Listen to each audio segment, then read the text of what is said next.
Assalamualaikum warahmatullahi wabarakatuh.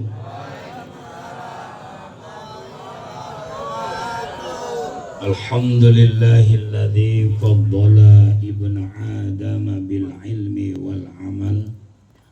Asyhadu an la ilaha illallah wahdahu la syarikalah. Wa asyhadu anna Muhammadan abduhu wa rasuluhu. Khairul anam rabbi syrah li sadri wa yassir li amri wa hlul uqdatam min lisani yafqahul qawli. Qala Allah ta'ala fil Qur'anil Karim, a'udzu billahi minasyaitonir rajim. Innama amwalukum wa auladukum fitnah. Wa qala an-nabiy sallallahu alaihi wasallam, kullu mauludin yuladu alal fitrah wa innama abawahu yuhawidanihi aw yumajinanihi aw yunasiranihi. Wa qala aidan al-ghulamu murtahanun bil aqiqah. Amma ba'du. Yang sama-sama kita muliakan para alim, para ulama, para guru-guru tercinta kita.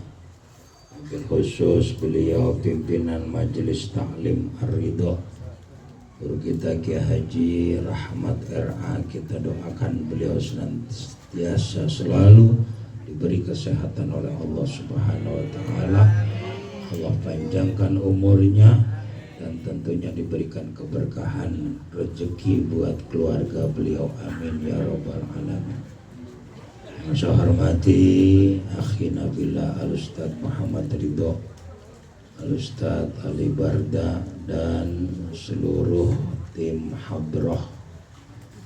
Hadir juga bersama kita para orang-orang tua kita.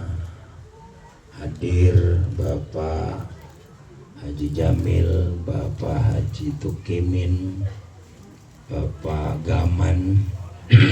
Mana orangnya ya? Hah? Balik Abu Jik.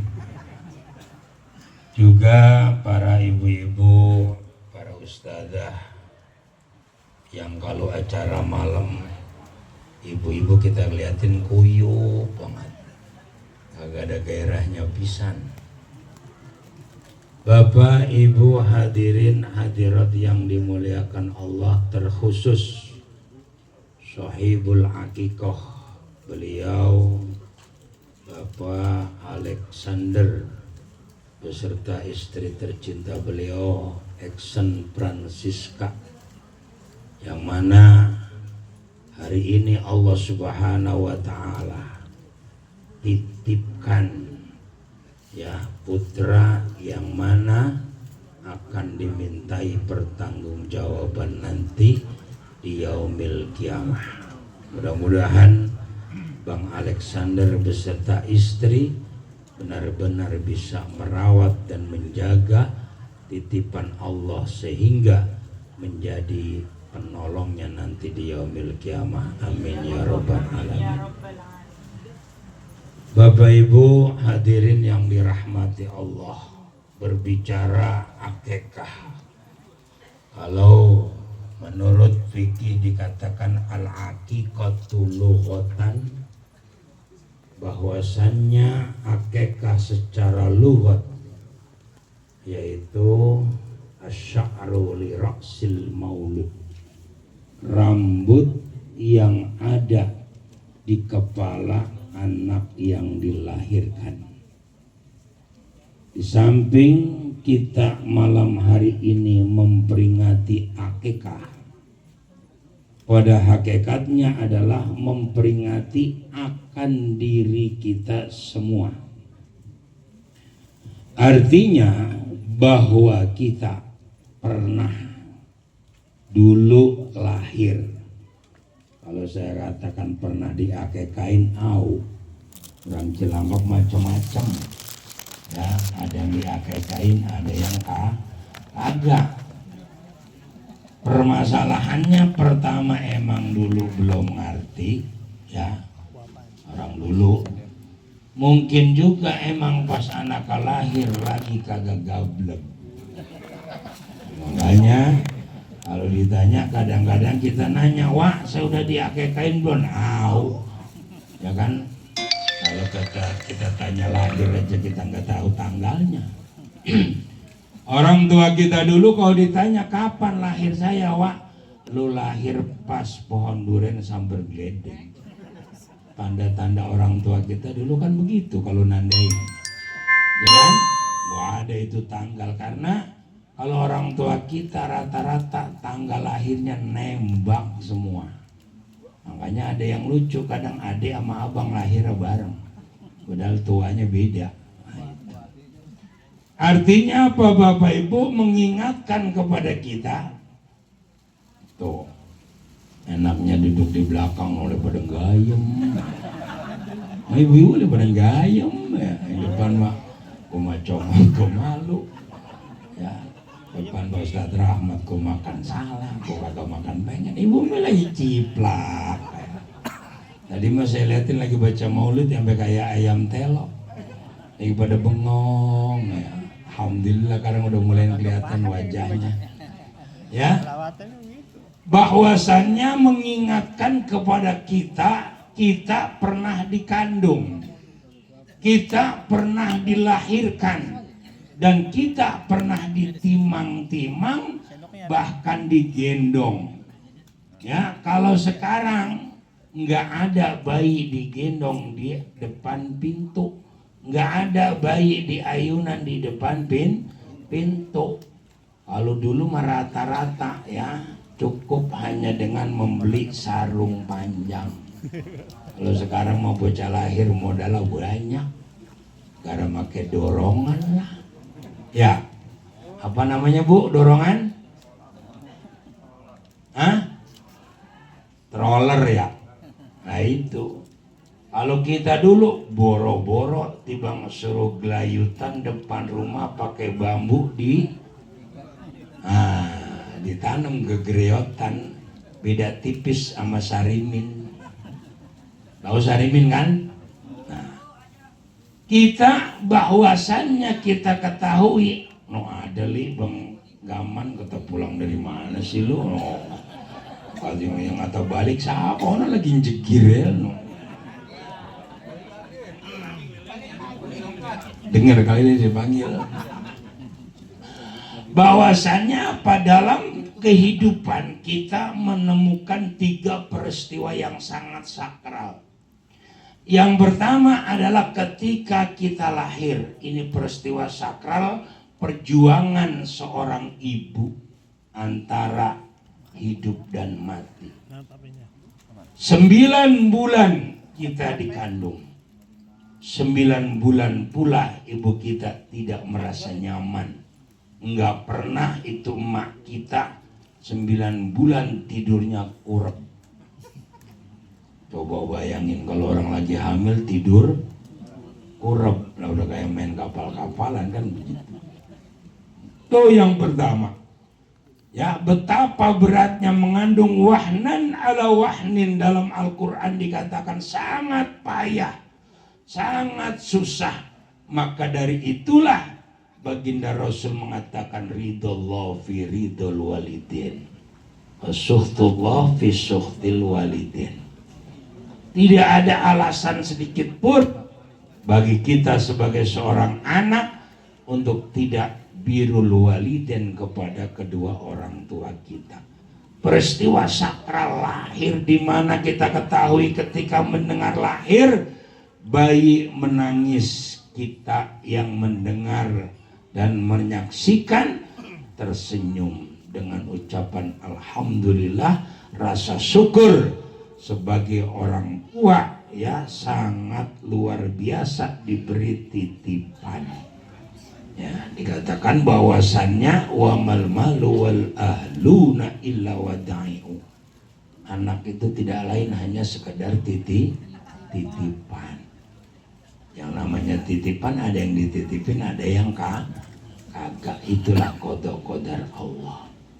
Mengingatkan kepada kita, ya Allah betapa perjuangan orang tua kita. Makanya orang Cilangkap selalu ngomong tar lo rasain kalau udah punya anak gitu ya.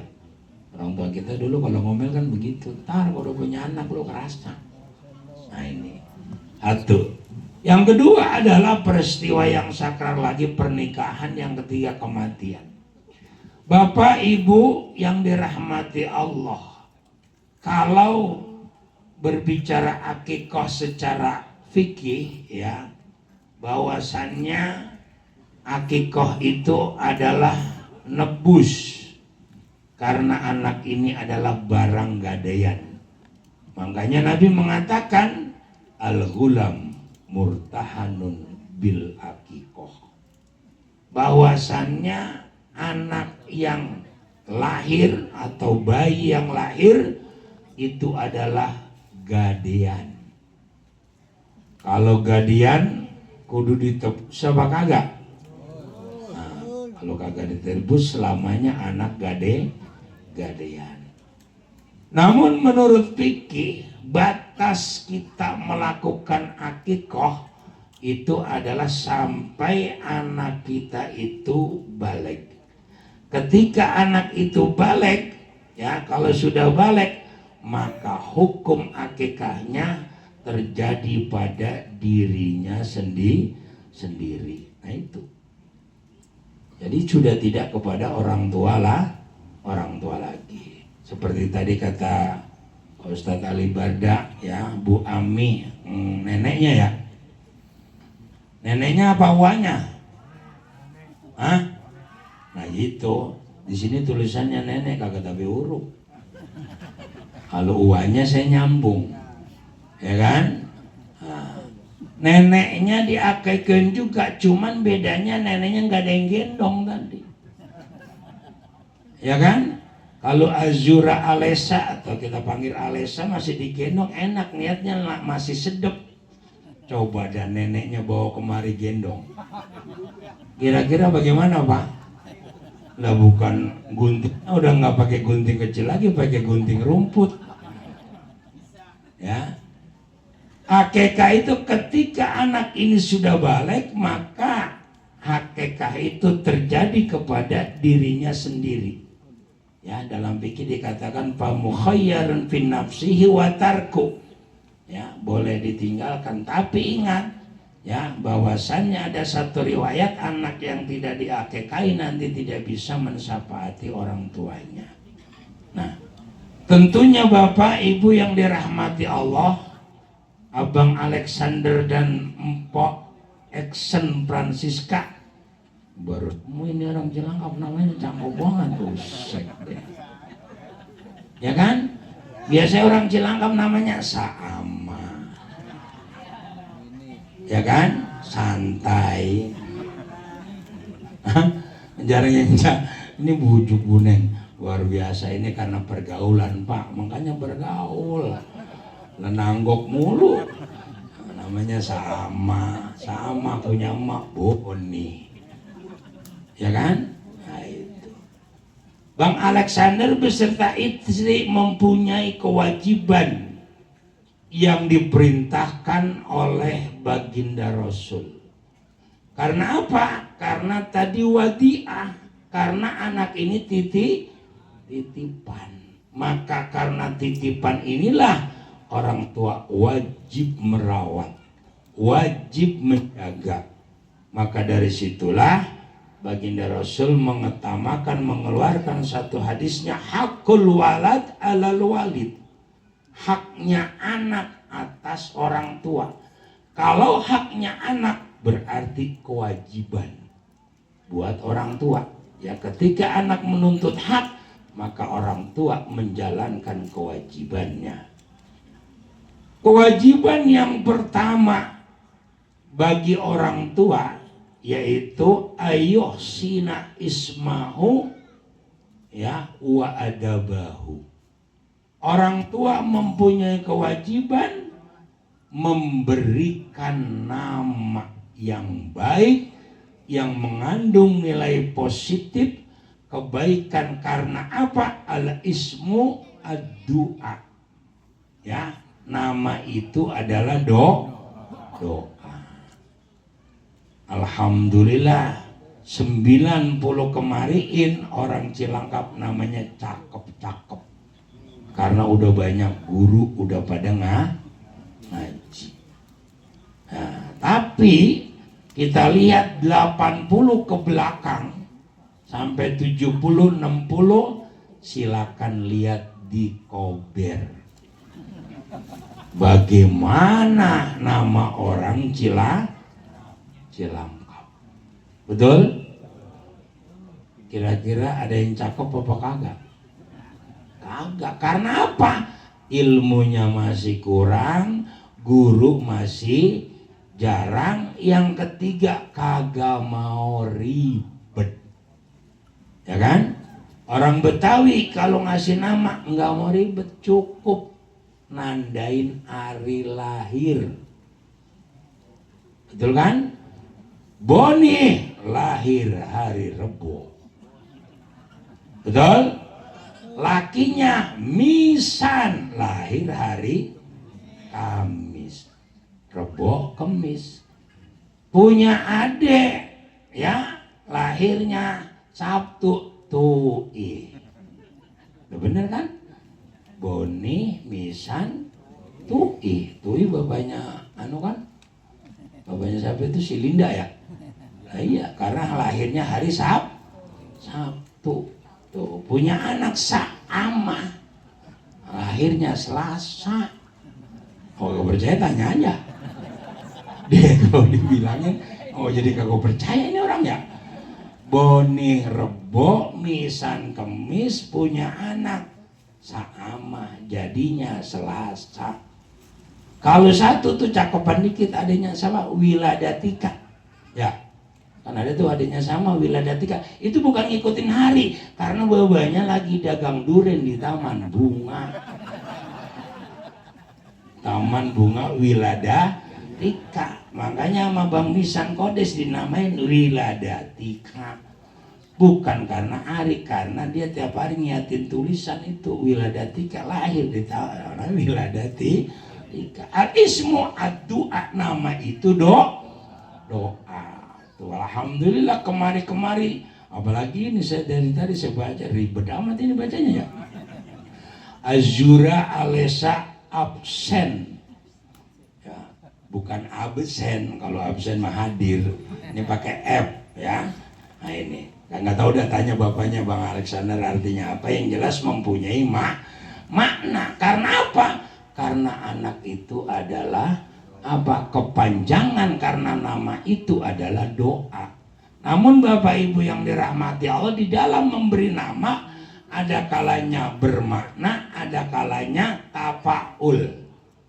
Tafaulan itu artinya mengikuti, pengen. Ya, contoh seperti Yusuf. Yusuf itu nggak ada artinya. Diberi nama Yusuf biar kayak Nabi Yusuf. Tuh kan, dinamain Yusuf biar ganteng. Ya, gitu masih bayi kelihatan ganteng, begitu udah gede lah ngapa hitam amat ini. Nah, itu mode nasib. Ya itu. Ayo sina ismahu. Jadi sekarang ini Bapak Ibu kalau kagak bisa ngasih nama, nanya sama guru. Tuh, jangan main kebat-kebet di Quran aja. Gue nyari di Quran banyak nama. Iya, pas lempengan Fir'aun. Dinamain anaknya Wah, ngapa anak lu nama Fir'aun? Ada di Quran. Lah ada emang yang bilang kagak ada siapa, tapi kan lempengan jelek. Nah itu al-ismu ad-du'a. Nama itu adalah doa. Tuh, jadi kalau kita lihat sejarah Cilangkap begitu. Makanya orang dulu mah nggak pernah mau ribet. Apa kok jadi nama? Di blok RW sono ada nama apa Pengki ya? Nah, coba itu pilihan Pengki, Keduk, Buang. Ya kan? Habis dikeduk taruh di Pengki, dibuang. Tuh, kita kalau kita pikir ngaji ya prihatin. Kalau nggak percaya silakan ke Kober, itu bukti nyata. Di batu nisan tulisan banget kan. Ya, saya sampaikan di mana aja tuh di Kampung Keramat itu nama, ya Allah, Tikus bin Bajing. Ya, jadi patikus ini menurut engkong saya wajiman dulu. Patikus itu tanahnya paling lebar di Mabes. Itu patikus orang Kampung Keramat. Ya, saya saking nggak percayanya saya paranin ke kuburan Kampung Keramat, iloh nama orang tikus. Lo bener banget, tikus bin Baji. Coba itu hadirlah haul tikus bin Baji. Datang kampret. Duh. Ayo Sina Isma. Yang kedua adab. Orang tua harus mengajarkan akhlak. Ya, mengajarkan akhlakul karimah. Karena apa? Pondasi yang paling utama adalah akhlakul karimah. Sebagaimana baginda Rasul. Baginda Rasul dibedakan kepada nabi-nabi yang lain karena saking mulianya akhlak dari baginda Rasul, sampai Allah dalam Al-Quran mengatakan wa innaka la'ala khuluqin azim. Wa innaka, ya, inna itu taukid, hampir sama dengan sumpah. Sesungguhnya dalam dirimu wahai Muhammad terdapat akhlak yang mulia. Nah, disinilah orang tua mempunyai peran, terutama ibu. Kenapa, Bu? Karena ibu adalah madrasatul ula. Ibu ini adalah madrasah buat anak yang paling pertama. Bagaimana sang ibu dari mulutnya mengajarkan adab yang baik. Ya, karena kenapa? Lisanul hal absahu min lisanil maqal. Memberikan contoh dengan tingkah laku itu lebih afdol daripada tibang ngomong doang. Nah itu. Ayo Sina ismahu wa adabahu. Makanya jangan ampe Bu di depan anak ngomong sama laki gua. Ayo dah. Ya, harus di depan anak biar kesel kayak apa kok sayang. Saya, kalau kita kan orang Betawi, tibang saya sama gua doang. Lain kalau orang Jawa mah lain lagi. Aku kasar, ya, ada lagi kulo. Lebih halus lagi, dalem. Ya, dalem itu artinya saya, tapi bahasa paling tinggi. Ini di dalam perspektif ukuran orang Jawa, ada aturannya. Kalau kita mah kagak. Kita mah tibang saya sama gua doang udah. Orang Jawa banyak, tapi sayangnya orang Jawa udah kagak make itu, dia ngikut-ngikut gua. Ya karena orang Jawa udah ketularan orang Betawi, alias udah terjajah dengan orang Betawi. Yang kedua, ya, satu, Bang Alexander harus memberi nama udah, ya, mengajarkan adab, persiapkan, ya. Ibu ketika mengundang Mpo Action, ketika gendong, tolong sampaikan ke telinga anak hal-hal yang baik. Kenapa? Dia sudah bisa merekam, dia sudah bisa kalau bahasa sekarang menginput, ya, apa yang dikatakan orang tuanya. Itu makanya untuk pakai lagu-lagu kayak orang Cilangkap dulu, indung kepala lindung sekarang udah jarang. Sawakwa udah kagak ada, mau nyari lindung kemana? Ya, sholawatan, ya kan, bacain Quran. Jadi telinganya terdengar itu, jangan dangdut mulu. Mentang-mentang babanya hobi dangdut, emaknya hobi dangdut, itu bayi mungkek tiap hari dengerin dangdut. Masukkan, ya, hal-hal yang baik, baik itu sholawatan gitu. Kalau orang dulu kan kadang-kadang nyanyiin lagu bid'ah. Tahu lagu bid'ah? Itu lagu bid'ah. Siti Aisyah mandi di kali, rambutnya basah, tidak sembahyang, tidak puasa. Ilok Aisyah kagak sembahyang, kagak puasa. Aisyah mana? Nah, dulu kalau ngomongin Aisyah pasti, ya, langsung konteksnya kepada istri baginda Rasul. Tuh, yang ketiga, keempat, Bang Alexander harus tahu bahwa kehidupan dunia dan akhirat tidak bisa tanpa ilmu. Man arada dunia fa'alaihi bil ilmi wa man arada al akhirah fa'alaihi bil ilmi wa man aradahuma fa'alaihi bil ilmi. Titipkan yang pertama adalah ilmu agama.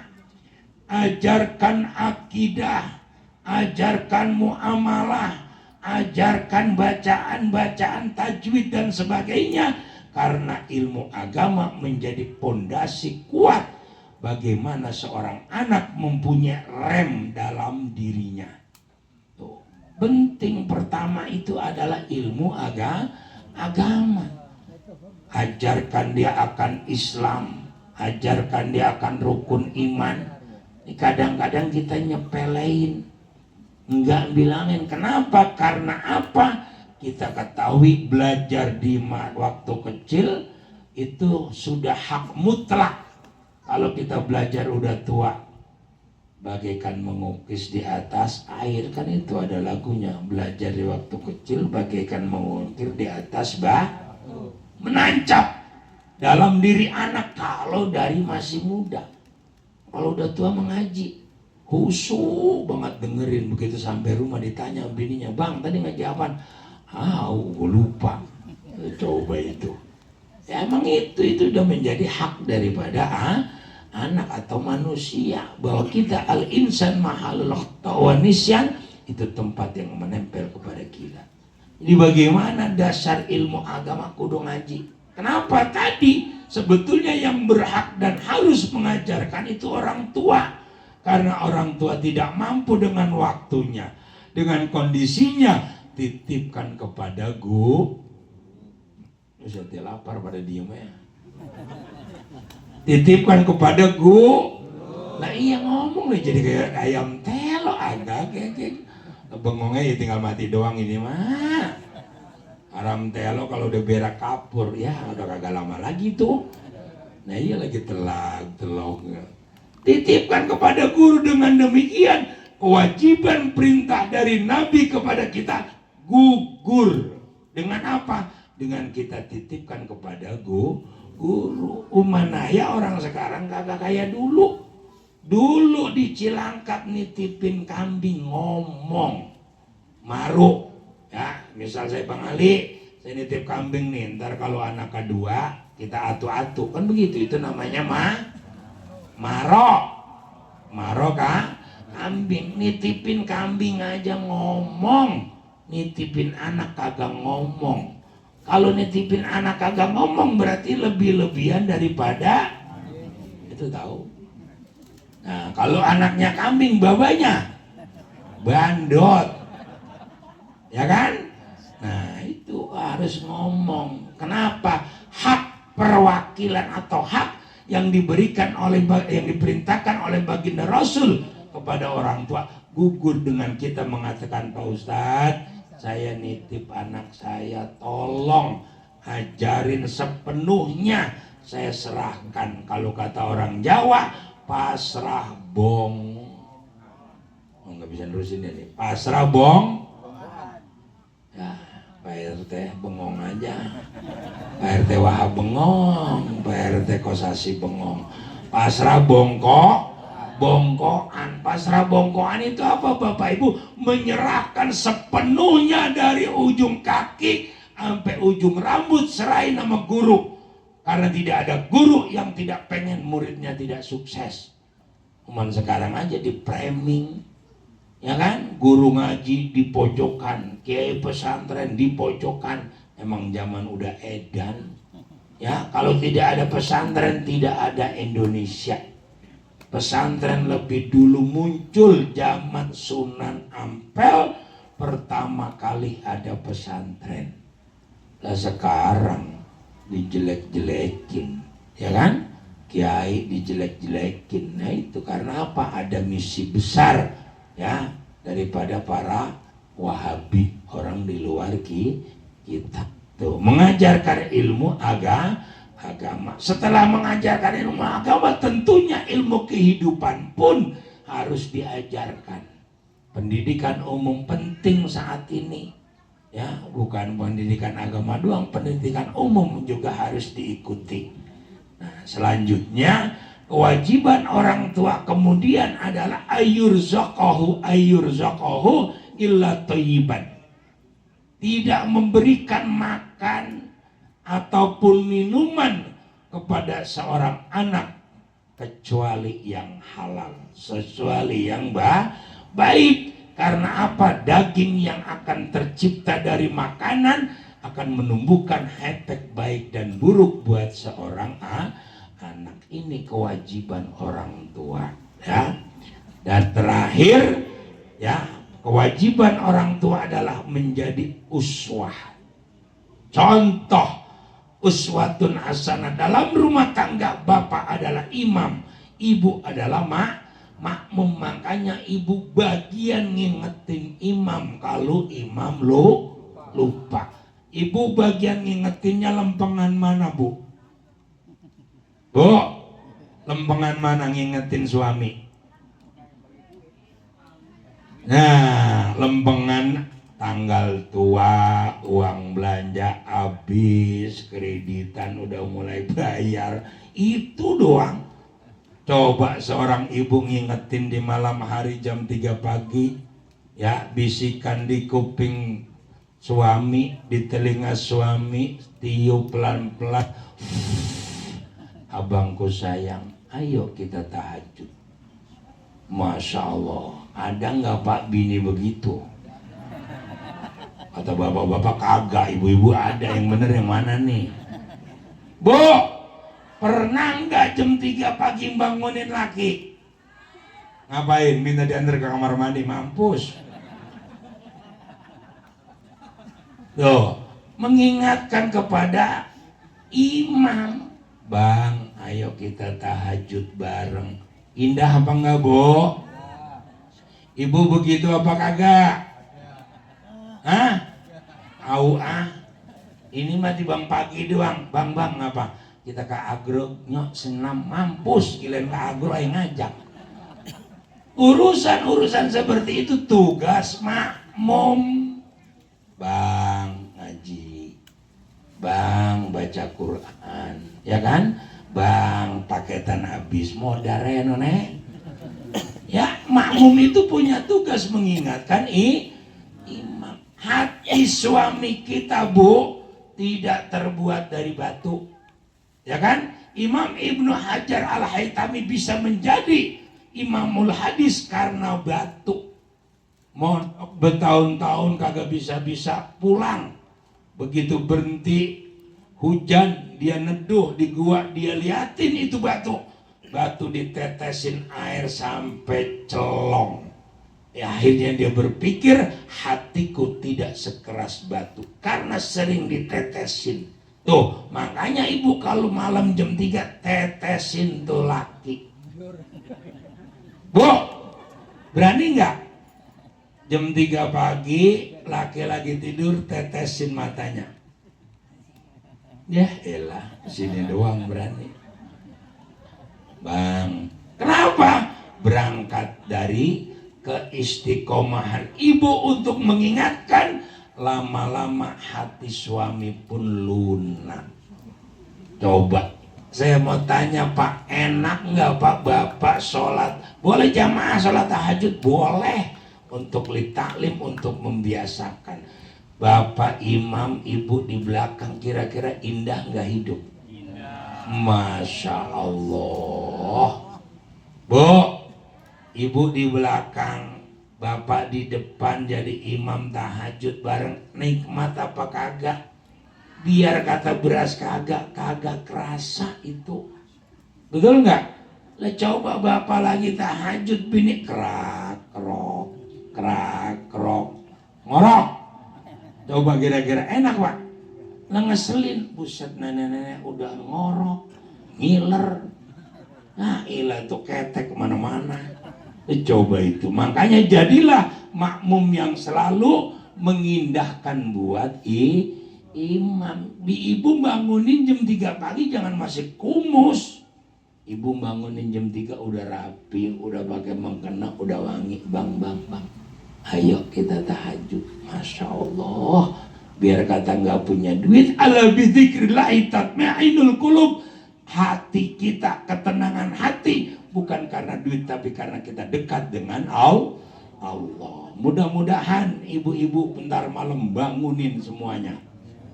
Ya, bang bangun, besek belum dimakan. Lebih ya. Tuh ya.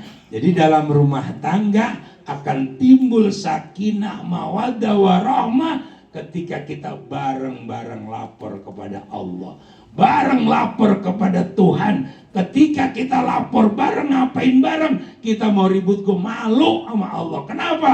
Kita ketika malam hari selalu berdiskusi, selalu mukorobah, ya murokobah kepada Allah. Nah itu, jadi Bapak Ibu yang dirahmati Allah, ayo dari sekarang Bang Alexander dengan Mpo Action. Untung Action ya. Coba kalau Action. Nah, buat mancing. Ya, bareng-bareng Bang. Ya, dari masih kecil di rumah terdengar bacaan Quran, bukan nyetel tip. Tipnya nyetel sih. Tapi apa benar? Tapi apa TV? Tapi betapa indahnya yang baca Quran bapaknya. Tua bayi dengerin. Kan begitu ya? Coba itu enak nggak kalau di rumah kita laki kita baca Qurannya? Makanya suami, orang tua kita, Bapak Ibu sebagai orang tua kita ini adalah punya uswah hasanah yang harus kita tunjukkan kepada anak kita. Kemana anak kita harus berkiblat? Biarkan anak kita bangga mempunyai bapak seperti kita. Anak kita bangga mempunyai emak seperti ibu-ibu. Jangan sampai anak kita kagak bangga pisan. Ono mah gua no liatin jogging mulu, di agro mulu tempatnya, di tempat majelis taklim mah kagak pernah nongol pisan. Dasar emak cepet mati mak tuh. Ya kan? Jadilah orang tua contoh. Kita kenapa? Karena kita adalah figur buat anak keturunan kita. Pun ngoten mawon nggih. Sampun dalu boten usah dalu-dalu. Yang penting siapa itu Po Amin ntar digunting rambutnya ya. Kagak Po, ya nggak perlu digunting. Ya hanya sebagai tanda bahwa sudah diakekain. Memang akekah malah saya aja akekah udah punya anak 2. Pas saya tanya, "Bah, saya udah kakein." Buru-buru akekah, duit dari mana? Ya coba itu. Akhirnya saya akekah udah punya anak 2. Ya memang begitu. Karena jatuh kepada linafsi untuk diri kita, ya. Karena kalau misalnya Bapak bayi lahir belum punya apa-apa, yang penting ada darah mengalir, motong jago gue boleh. Ya kan? Nah, ketika bayi lahir emang belum sempat kagak gablek buat beli kambing, potong sebagai tanda rasa syukur kita. Ada darah yang mengalir, walaupun itu ada jajah dalam fikih dikatakan walaupun itu ayam boleh. Ya Pak, ayam Pak, bukan ikan emas. Akikah pakai ikan emas. Kenapa? Ini sisa mancing. Ilah, nyari ayam jago, ada jajah di dalam fikih dikatakan begitu ya. Walaupun cuma ayam boleh, yang penting ada darah yang mengalir. Ikan emas mah kagak. Ya, apalagi cerek lah barahan lagi.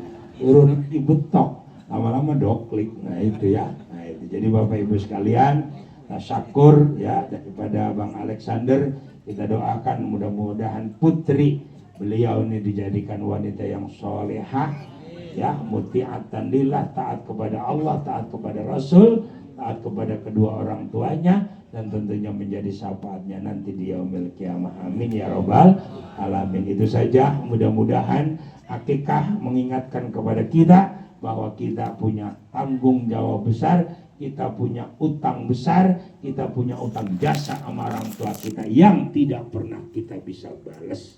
Ya, oleh karena itulah balasan yang paling terbaik ada 3. 1, jadilah kau anak yang soleh untuk dirimu ketika bapak ibumu sudah tiada. Bapak ibumu masih ada, kau tidak bisa berbakti. Bapak ibumu masih ada, kau masih bader, maka kata Abu Lais As-Samarqandi, jadilah kau anak yang soleh buat dirimu. Yang kedua, doakan orang tuamu, ayastaghfirullahumma wa yad'ulahumma wa yatasaddaqu anhuma. Ya, itu penting. Ya, beristighfar, ya Allah, maaf ampuni dosanya bapa saya, jadikan kuburnya taman sorga ya Allah. Al-Fatihah. Itu cara birrul walidain kepada orang tua yang sudah tidak ada. Akikah adalah gambaran seberapa besar perjuangan orang tua buat kita. Coba Bang Alexander nyewa tairop, ya kan, ngundang bapak-bapak, semua perjuangan orang tua buat kita. Jadi bukan hanya akikah, tapi mengingatkan bahwa kita masih punya satu tugas mulia, itu mencari ridhonya orang tua selama umur kita masih ada, walaupun orang tua kita sudah meninggal. Kalau bahasa orang Cilangan, kalau kita udah bapak emak kita udah meninggal, kita masih beladun baik, orang tua kita akan menangis, ya. Karena apa? Inna arwahal mu'minina ya'tikul lail ila sama'id dunya. Setiap malam roh orang tua kita turun ke langit dunia, berhenti di rumah kita melihat keadaan kita. Ya, itu sebagaimana dikatakan oleh Abu Bakar Sato di dalam kitab I'anatul Thalibin. Ya, itu maka dari itulah mengingatkan akikah, mengingatkan kepada kita bahwa kita harus menjadi anak yang baik buat diri kita, biar orang tua kita ruhnya tersenyum di alam barzah. Itu saja, dengan segala kekurangan mohon dimaafkan akhiran. Wallahumma biq ila aqwamit thariq. Assalamualaikum warahmatullahi wabarakatuh. Waalaikumsalam warahmatullahi wabarakatuh.